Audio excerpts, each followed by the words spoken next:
اور ہم نے نہ تو ان مشرکوں کو کتابیں دیں جن کو یہ پڑھتے ہوں، اور اے نبی صلی اللہ علیہ وآلہ وسلم نہ تم سے پہلے ان کی طرف کوئی ڈرانے والا بھیجا، اور جو لوگ ان سے پہلے تھے انہوں نے تکذیب کی تھی، اور جو کچھ ہم نے ان کو دیا تھا یہ اس کے 10ویں حصے کو بھی نہیں پہنچے۔ پھر انہوں نے میرے پیغمبروں کو جھٹلایا، سو میرا عذاب کیسا ہوا۔ کہہ دو کہ میں تمہیں صرف ایک بات کی نصیحت کرتا ہوں کہ تم اللہ کے لیے دو دو اور اکیلے اکیلے کھڑے ہو جاؤ، پھر غور کرو تمہارے رفیق یعنی اس نبی صلی اللہ علیہ وآلہ وسلم کو کسی طرح کا جنون نہیں، یہ تو تم کو سخت عذاب کے آنے سے پہلے ڈرانے والے ہیں۔ کہہ دو کہ میں نے تم سے کچھ صلہ مانگا ہو تو وہ تمہارا، میرا صلہ اللہ ہی کے ذمے ہے اور وہ ہر چیز سے خبردار ہے۔ کہہ دو کہ میرا پروردگار اوپر سے حق ہی نازل کرتا ہے اور وہ غیب کی باتوں کا جاننے والا ہے۔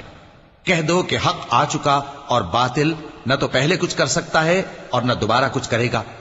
کہہ دو کہ اگر میں گمراہ ہوں تو میری گمراہی کا ضرر مجھی کو ہے، اور اگر ہدایت پر ہوں تو یہ اس وحی کے طفیل ہے جو میرا پروردگار میری طرف بھیجتا ہے، بے شک وہ سننے والا ہے، نزدیک ہے۔